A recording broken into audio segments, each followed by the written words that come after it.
My name's Eddie, and I'm here to talk about Horrified by Ravensburger Games. Ravensburger. Raven? You tell me in the comments below. I got here Horrified Greek Monsters, Horrified World of Monsters. This is their newest one. World of Monsters, their newest addition to their series.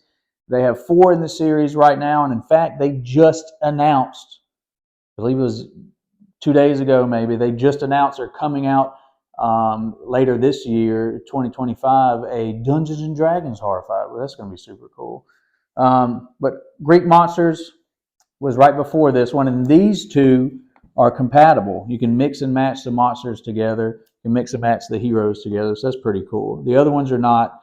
The other 2 are not compatible. There's one that's like Universal Monsters with Dracula, Swamp Thing, etc. And there's another one with American folklore monsters, Bigfoot and that type of thing. But these 2 are compatible. What I'm going to do is I'm actually going to give away Horrified World of Monsters on February 17th, 2025. I'm going to pick a random commenter. So what all you got to do, subscribe to my channel, like my channel, comment below. Comment below what you'd like to see in the Horrified series. What you'd like to see come to it, what monsters or creatures or beasts that you would like to see added to the game. Like I said, Dungeon Dragon was coming out, which is a surprise. Pretty cool. So comment below what you'd like to see to that addition. And on February 17th, I'm going to pick one random winner, and I'll ship this to you. But let's go down, explain how the game works. I'll show some gameplay, and then I'll break down both of them. And at the very end, I'll let you know what I think, give you a review, and let you know which one I prefer, and if you could only own one of them, which one I think you should get. And but yet again, they're compatible, so you might want to get both. All right, let's go down and check it out. So first, we're going to start with their newest installment, Horrified World of Monsters. Let's get this bad boy open here. Let me show you the back first. Here's the back of it. It's 1 to 5 players. It says it takes 60 minutes play session. Once you get the game down, that's about right. About right for you to lose. And you'll see what I mean. It's not an easy game. Here's the board. I'm going to pull it out.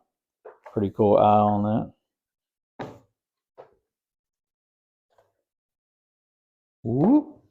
Flip it around. So this is the board for World of Monsters. You can see there's a bunch of different locations. Very steampunky theme. There's the Clockwork Village, Arcane Ford, the Fool's Journey. Let's see. There's the Scuttled Siren, the Steward's Spire, the Steam Plant. The board. The game also comes with your miniatures for your monsters. You have your Yeti here. This one has the Yeti, the Sphinx,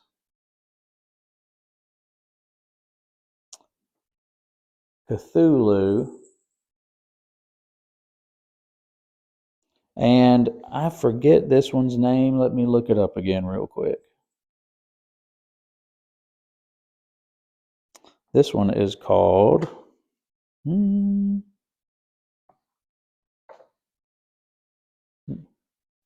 Shi. So those are your monsters.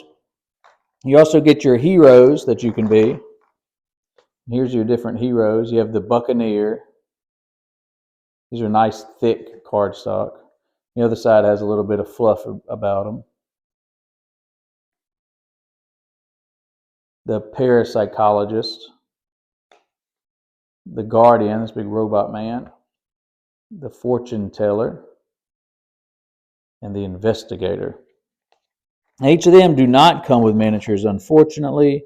They come with standees, as you can see here.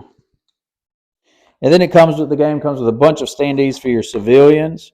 And they got some pretty wild characters in here. For instance, here's one. It's an owl man, head of an owl. There's some like ghost lady figure. And there's one that's let me find it. Here it is. like a fish inside of a thing in a robot body. So you got some pretty wild figures there. And you got the deck of cards with really some great artwork here. Let me show you. Of course, you have your handy dandy hero phase actions, monster phase cards to help you out. You got your item cards, very steampunky items here. The robot dog. And then your monster cards, when your monsters activate, what happens. And some really nice artwork on these cards, honestly. Really some great stuff. The Sphinx. The only, I'm a sucker for miniatures. Of course, I would love if this game just had miniatures for the heroes. And the miniatures for the monsters, to be frank, aren't that great. It's that very, very soft plastic, as you can see. The details aren't that fantastic on them. Cthulhu looks kind of just weird. You see how soft plastic it is. Look at that. And he just looks kind of strange. His head looks ginormous. And his wings are so tiny. But, you know, whatever. They're good enough.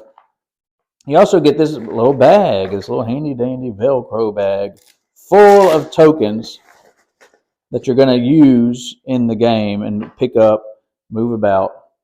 It doesn't really matter what items are. Like this is a typewriter. It doesn't really matter that it's a typewriter. All that matters is the number on it and the color of it, to be frank. A crescent scythe, mirror, cursed tome. But really it's just the color and the number down here, the value of it, which we'll get to and what exactly that means. So what the heck is the point of the whole game? The point of the whole game is to defeat the monsters before this tracker gets to the end. Your doom tracker, if you will. You start at 0. And each monster plays very differently when it comes to how you defeat them. Every monster comes with this monster card, like a little mini game in of itself. There's the Yeti. And there's Yingshi, I think. I'll get to those in a moment. So let's say, best way I could figure to explain is to just show you how the dang game plays. So let me set it up real quick. So each round, a hero goes first. And when a hero goes, they have as many actions as it says on their token. So for instance, the fortune teller has 4 actions. Now she can have an action to move. She starts here at the Fool's Journey. And you know she starts here because that's where it tells you she starts, the Fool's Journey. So you set the heroes up. You set out tokens. You pull out 12 tokens out of the bag, and you place them at the location they state. For instance, this one says, if it would zoom in on it, there we go, Skybound Galleon. So you place all the 12 tokens out where they go, and you place the monsters out where they go. And the monsters board, in this game, you place them where it says their frenzy number is. There's frenzy numbered on the boards here. For instance, the Void has the number 4. This one has the number 5. Also on the back of the monster cards has how you set up each monster. So as you can see, Yeti, place Yeti at the location indicated by the 1. Then place the Yeti's children at these locations, which I've set them out. The Yeti has 3 children spread out here, here, and here. So as I stated, each hero has 4 actions. They can move from one location to the next. 1, 2, 3, 4, as you can see. They can use an action to pick up every item that's on their space. It's one action to pick up all of the items. They can use an action to share between them if they're on the same space. They can use an action to guide, is what it's called, to move a civilian, or in this case, one of the Yeti's children, to move them one space. You can use an action to a special action. So heroes have special actions. So for instance, hers is on her turn. She can look at the top monster card on this turn. but that doesn't cost her an action to do that. He has a special action, but you can distribute any items you have to any player, no matter where they are, but that costs him an action to do so. So there's different actions you can do. You can do them multiple times. Each hero also starts with a special item. It doesn't cost an action to use unless it says so. This one, each player draws or places one item from the item bag, which is good if you're running low on items. And she got this one. Choose one. Move each monster up to 2 spaces, or move each hero up to 2 spaces. So you're going to move around collecting items, trying to defeat each monster while they're moving around trying to take you out. How do you defeat a monster? Every one of them plays differently. For the Yeti, you're wanting to move. You're wanting to get his children to his lair. He's mad. He's out to search for his children. He's going to kill anybody trying to get to his children. So you have to find his lair first. Once you find his lair, you have to guide all 3 of his children to said lair. Then once you do that, you have to go to the Yeti's location, wherever the Yeti is at the time, as you can see here, and use one of each type of item to defeat it. What I mean by type, there's the colors, purple, green, blue. So there's these layer tokens that I forgot to set up. So you shuffle them up. 2 of them are nothing. 2 of them are just duds. One of them is Ying-Shi's token for the monster Ying-Shi. So if you're not playing Ying-Shi, then it's also a dud. And the other one is the Yeti's cave. So you shuffle all those up and you put them in these spots that say layer tokens. So I'll set one here, set one here, set one here, and set one here. And what you do is in that space, you have to spend an action and use any color token. It doesn't matter which one or combination of them. It doesn't matter as long as they equal up to 3. So like this one, I could just use this one token. If I had a 5, I could use that one. I could use, if I had a token that had a number 1 and a number 2, I could use both of those. As long as they all equaled up to 3, and then you search that location, flip it over. So for the Yeti, yet again, that was here. Yet again, you have to find his location, his lair first, then guide all of his children to the lair, then get to the Yeti, discard all 3 color items, you defeated the Yeti. The Sphinx, it's a math problem. It's a little math problem you have to do here. Now you start with one random token, which goes in the starting spot. What you have to do is you have to go to the Sphinx's location, and use an action to place an item on this board. Now they all have to, like I said, it's a little math problem. So you start with a 6. 6 plus 1 equals 7. So you could only put a 1 right here. So you know a 1 has to go in this spot. And then going this way, all 3 of these numbers have to equal 10. Going this way, all 3 of these numbers have to equal 11. And these 2 numbers have to equal 5. And these 2 numbers have to equal 9. So you're starting off, you know a 1 has to go here. Okay? So you got to look and try to figure out what items to place down. Once you do that and solve this little puzzle, then you have to go to the Sphinx location and get rid of, it has to be the color green. Green items that equal 6 or more. And then you defeat it. So I'm just going to show you a couple rounds and show you how that works. Because every single time a hero goes, a monster can activate. And when I say can activate, I'll show you. You're going to draw a card, and you're going to work from the top down. This tells you how many items to draw out of the bag. You draw those items, and wherever they tell you they go, you place them on the board. Well, this would be nothing. Then this happens. Move each monster with that symbol 3 spaces towards the hero with the most items. And so you look at these symbols. This monster, the Yeti, has that symbol, okay? But the Sphinx does not. And if there's equal, if they both have equal, then heroes get to choose who they go to. Then you go down, after that happens, you go down here, and this says, yet again, symbols, which monster activates, how many spaces they move towards the nearest hero or civilian, and then how many dice they roll when they attack if they get there. See, this one, it's two symbols. It's the frenzied monster, whatever monster has this little symbol on it, and a monster with a sword. So in this case, the Yeti starts out frenzied.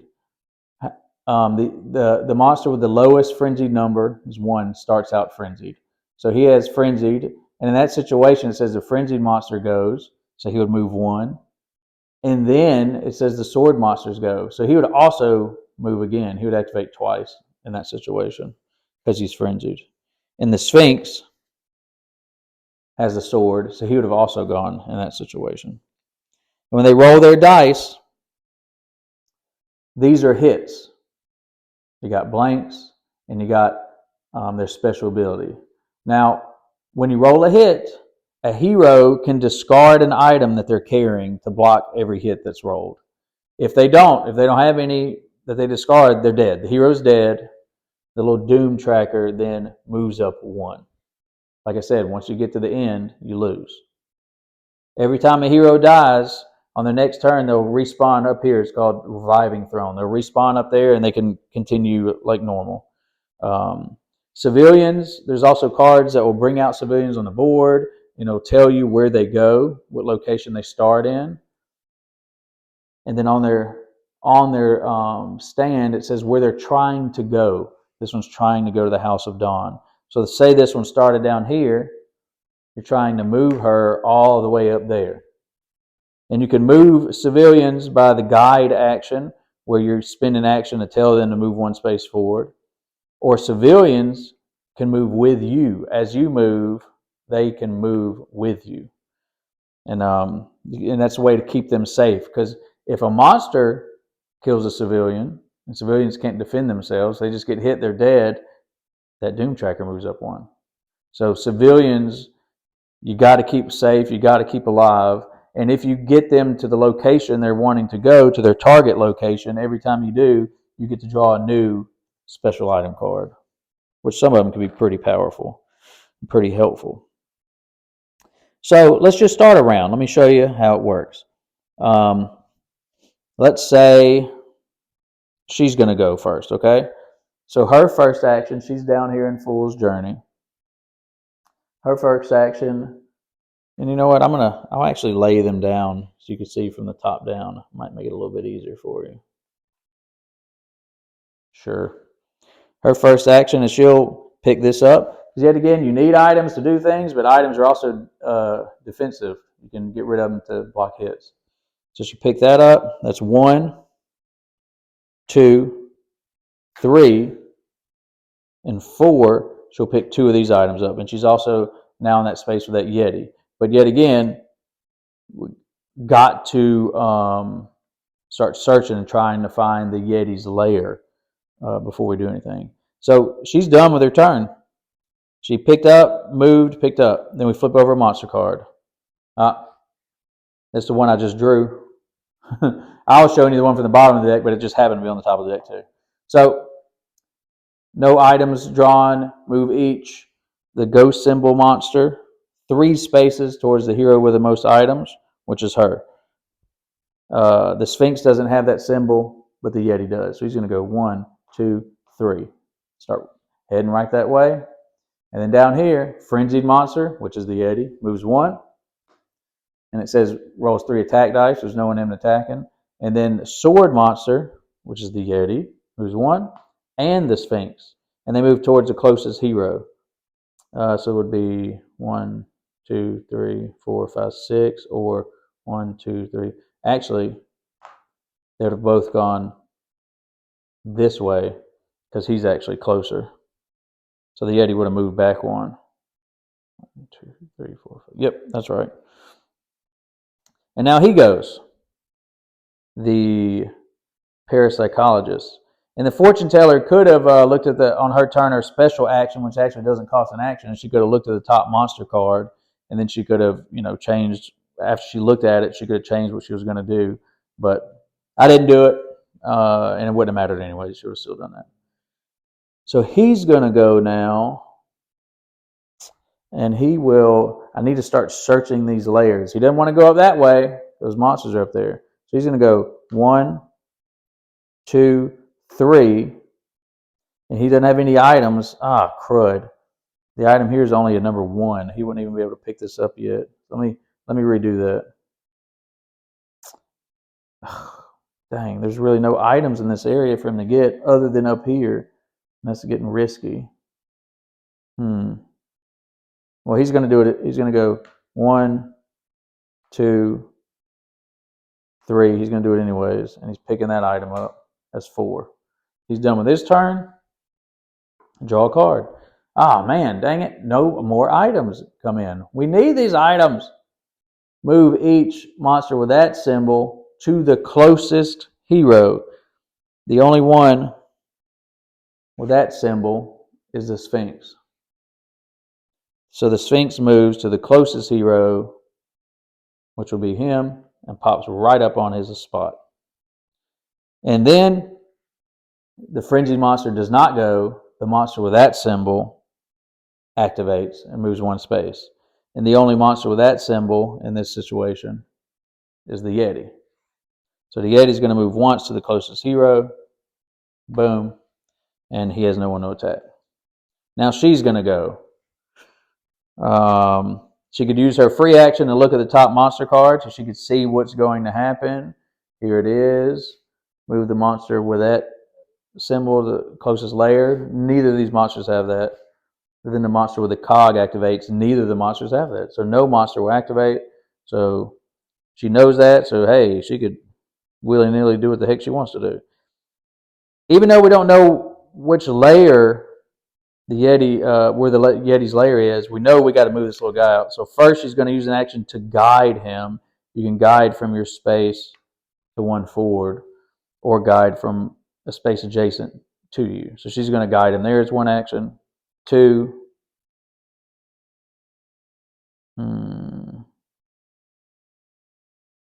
Let me see.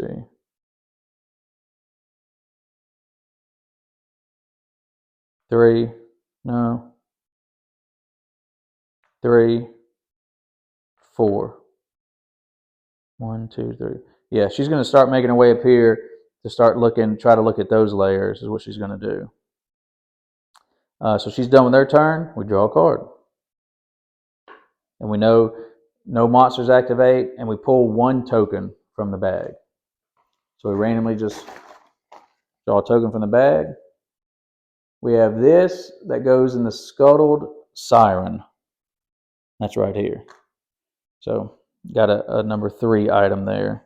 We're looking for a number 1 item to put on the Sphinx. Because if you remember, we have to have a number 1 right here for 6 equals 7. So we got to find that number 1 item. It's his turn, the parapsychologist or whatever. And guess what? He has a number 1 item. So he is spinning an action to place it there on the Sphinx. So he's got that done. He has no more items though. And you can freely move out of a space with a monster. So he's got to get the heck out of there because he has no way to defend himself. So he's going to go. That was 1 action to do that. 2, 3, 4. And he doesn't have an action to pick up all those items. We draw a card. First, 2 items are placed out. Let's get those 2 out. We have this one that goes in the Spindlewood Institute. We have this one that goes in the steam plant. So all up there, he's needing some more items down here. Anyways, back to the card. Monster action, aquatic convergence. Move each monster 2 spaces toward the closest monster with that symbol. Oh, there's no monster on the board with that symbol. No frenzied monster goes. A monster with the red hand goes. That's only the Sphinx. Sphinx moves twice and rolls once to attack. So he moves 1, 2. So luckily he didn't make it to him. Thank God, because he had no way to defend himself. Welcome to the Diminutive Soldier. Now she goes. Free action, she could look at the next card. 3 items come out, cool. She knows a citizen's going to come out, and he's going to start in the woods. So they know a citizen's going to start in those woods down there.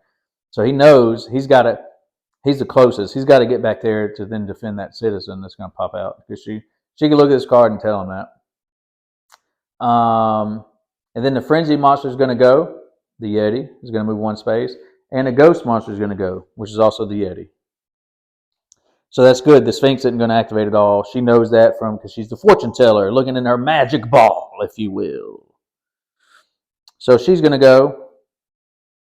She's going to spend 1 to pick up all these items. She's got a ton of items now. 2, 3, and she's going to get rid of a level 3 item. And when you get rid of it, when you use an item, do not put it back in the bag. Put it to the side, you discard it. Whenever you run out of all your items in the bag, then you place all your discarded ones back in there. So just putting that to the side and flipping over. What is this? It's the Yeti's cave. She found the dang thing. All right. So we know we have to get the kids up there to the Yeti's cave. The kids are all down here right now. Bing, bong, bing.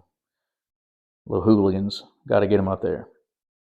So 1, 2, 1, 2, 3. Yeah, okay, so she spent all her actions doing that. So flip this over. We got 3 items we have to place out.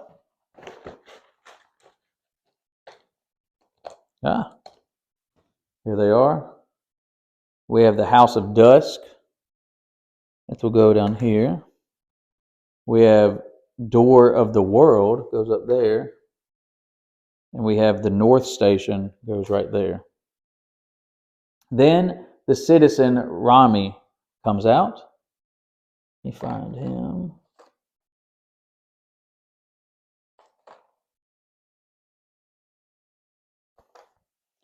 And remember, he starts in the woods down here. Let's stick him down there. And the frenzied monster moves 1 towards the closest hero or civilian. He's 3 away. She's 3 away, and you could choose. So he's going to go towards the hero. And then he goes again because he has that symbol and moves 1. That's where the Yeti is. He doesn't attack anyone. We've been lucky with that. Been lucky. Now he activates. First action, he's picking up these items. Second action, he can guide this baby Yeti to his space, 1 space away 2 is, so he's doing that. Third action, do I do that or do I go make sure that civilian? No, I'll do that. Third action, moving here. Fourth action, moving here to that space. That's what he's doing. That's what he's doing. And then draw a card. First, we place one item out. We have the guitar at the Fool's Journey down here. Then each sword monster deals 1 damage to each hero and villager in their space. Well, no one's in a monster space. And then no frenzy monster goes, and the purple eye symbol monster goes. There is none with that on the board. No one goes. We're good. Easy peasy. She's going to activate. Really got to start moving them kids up there. Also, really need to start looking at the Sphinx. The Sphinx's puzzle here. So we have to have a 1. This has to equal 10. Okay, so this is 6. We only have has to equal 11. So we could only have them. These two got to equal 5 to go in this spot because we have a 6 there.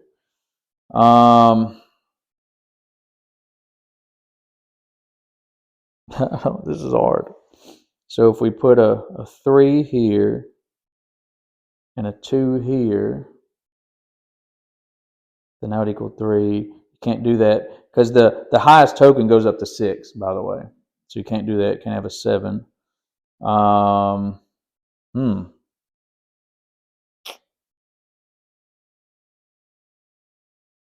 You have a 4 here. No, because you have to have a 1. Can't do that. Oh dear. Okay, let's say you have a 4 here, a 5 here, That'd be 6. You'd have to have a 4 here and a 1 here.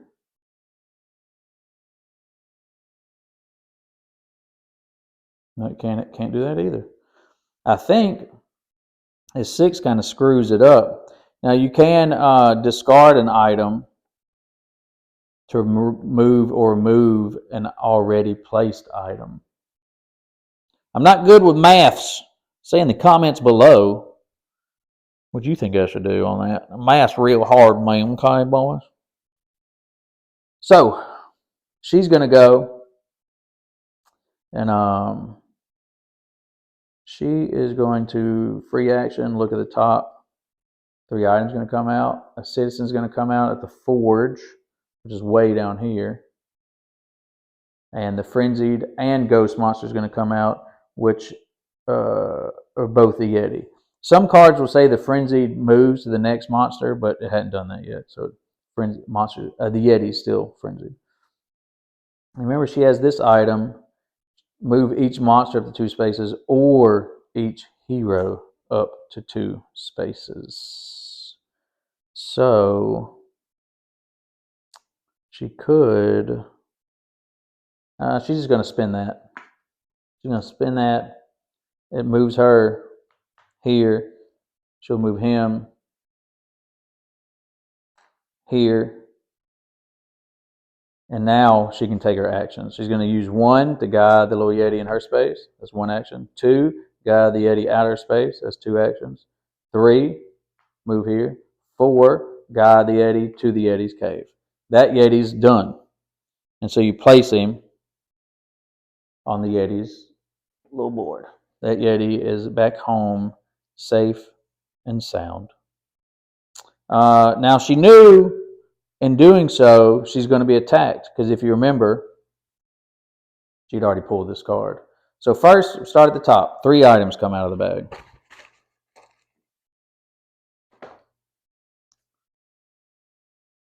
You have this one, House of Dawn, Spindlewood Institute, and Mary's Mill. And then a citizen comes out, the weird fishman thing, and it says he starts down here in the forge. And he's trying to get, yet again, you look at his thing, to the steam plant. So he's trying to get all the way up there. Frenzied monster moves once, boom, and rolls 1 dice to attack. So you're going to see how an attack works. And he hits. She's just going to discard an item, blocks it. He goes again, rolls 1 to attack. And he hits. She's going to discard another item, blocks it. And that's it. That's that turn.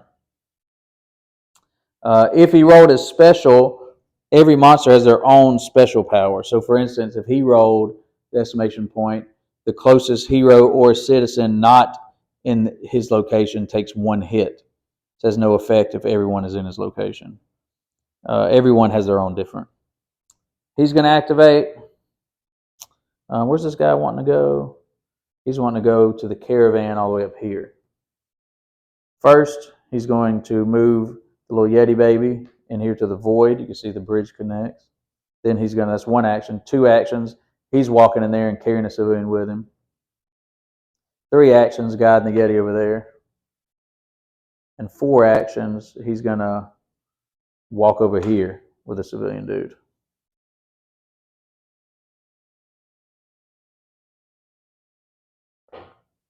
So really, I think I showed in general how the game works. You keep going, moving around the board, trying to complete whatever the monster mission is, however you defeat the monster. You see how you defeat them two. He's Yingxi. Yingxi, you have to build this sword. What I mean by that is you have to find his shrine first. He's one of the locations is his shrine. It's not that one. It's one of those. You go to the shrine and you discard an item, and you place a coin sword that matches the item's strength. So let me show you what I mean by a coin sword. This is a puzzle mini game. So you're going to have all these puzzle pieces. This one is a number 5. This one's a number 3. It's like a little mini Tetris type game. This is a number 4, and they have a couple number 2s, a couple number 1s. And what you're going to do is you're going to go to that location and discard these numbers to try to build this sword, as you can see, in all the locations. You discard number 3, you'll put that piece there. Discard a number 2, you'll put that piece there. Discard another number 2, you'll put that piece there. So you slowly build the sword. And if you messed up, put it in the wrong location, you can discard pieces to also move them around. Once you built the sword, go to his location, get rid of a purple color, 9 or more, and then you defeat him with the coin sword. So that's how you defeat him. And then Cthulhu is a little more difficult, a little longer to do. You're going to set these tokens out. Let me move all this out the way. You're going to set these little tokens on Cthulhu's board to match these colors. Okay. They're all going to start at the bottom on the exclamation point. And there's a whole bunch of these little tokens. You're going to randomly draw 3, and then you'll place them out randomly. And they have these symbols on them. And so they'll match. For instance, this one has this 3. That's 1 away. You have to turn this 1 space away. Now you turn it is you'll have to go to the void, which is right here, and you have to get rid of a purple item, and whatever the number is on that purple item you're getting rid of, say such as a number 5, you would rotate this that many spaces. Say you went 1, 2, 3, 4, 5. Well, that didn't. You still got to then discard 1, 2, 3, 4, another number 4 item, and try to get back there. So you either need to get a number 1 item to discard to get there, or discard a 3 and a 2, and you'll get there. Whatever. And you got to get each one of these. You have to discard items to meet those spaces to unlock. Once you do that, once you've done that and it's unlocked, you have to lure Cthulhu to the void, wherever he is on the map. Maybe you can guide him. He can move there on his own. I'm sorry, you can't guide him. He can move there on its own, like if he just chased you there. Or you discard green items to move Cthulhu a number of locations up to the strength of the item. Once he's at the void, remove Cthulhu from the main map and set up the corpse city Riley.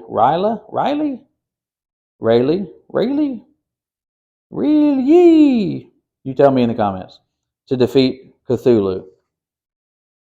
And this is that corpse city of Really? That's what I'm going to call it. And so when you set that up, Cthulhu, like I said, it's a more complicated process. You have this Cthulhu token you set up here. And now this becomes a new location. You'll set this next to the map. And you can visit this location by going to the void. You go to the void and you enter here, like this, to attack Cthulhu. So what you do once you enter here, this is how you set it up. Take 1 item token from the bag and place it on the monster mat in front of Cthulhu's model. So you just place 1 random one right here. Bing. To number 2.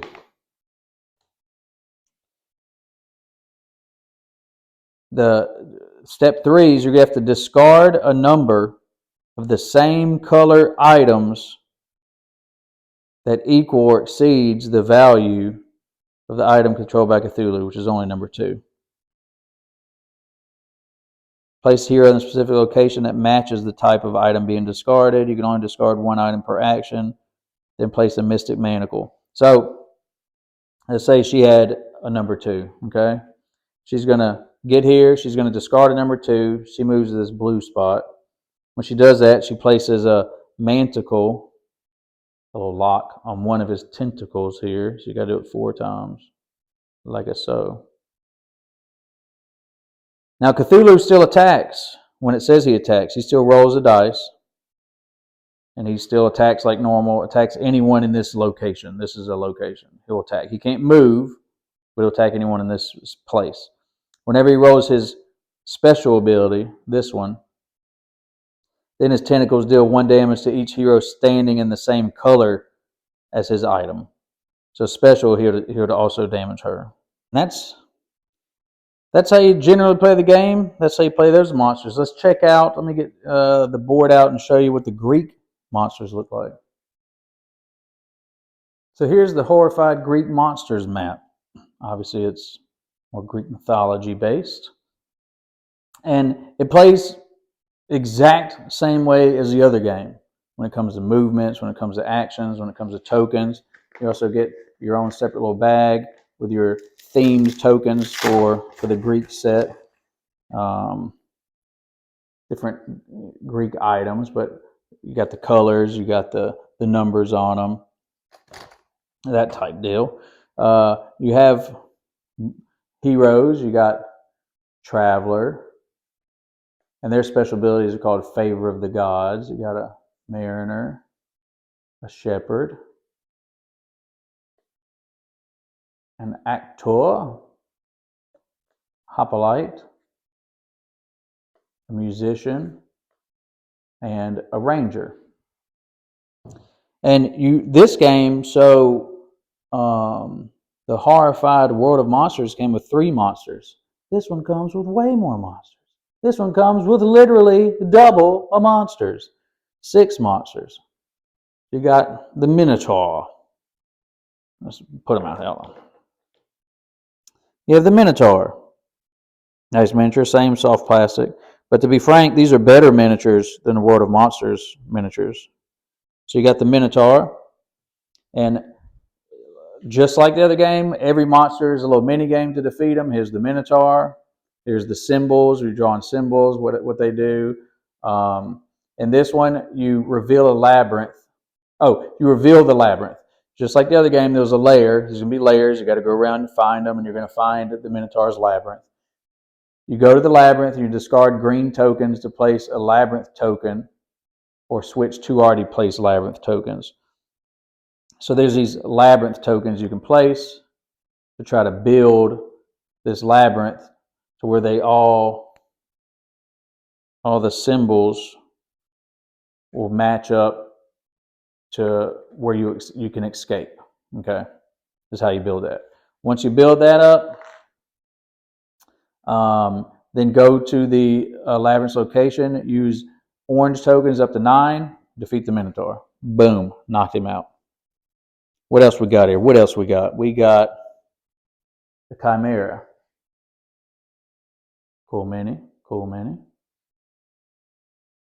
How you defeat the Chimera? Here's his little board.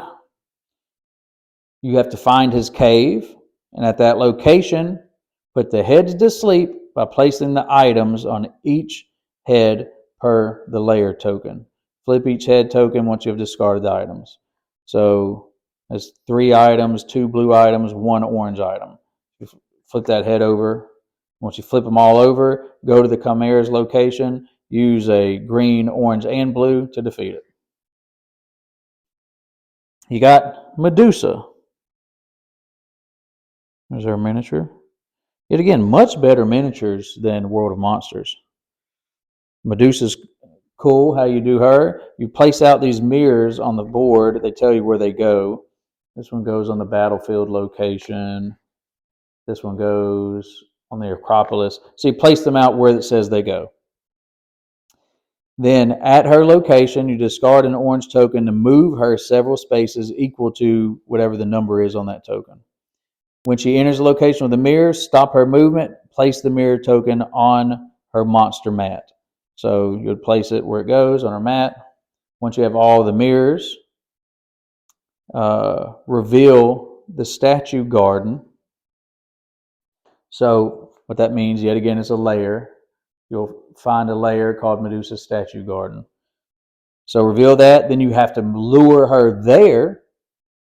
You may move her using the same system as above, talking about discarding orange tokens.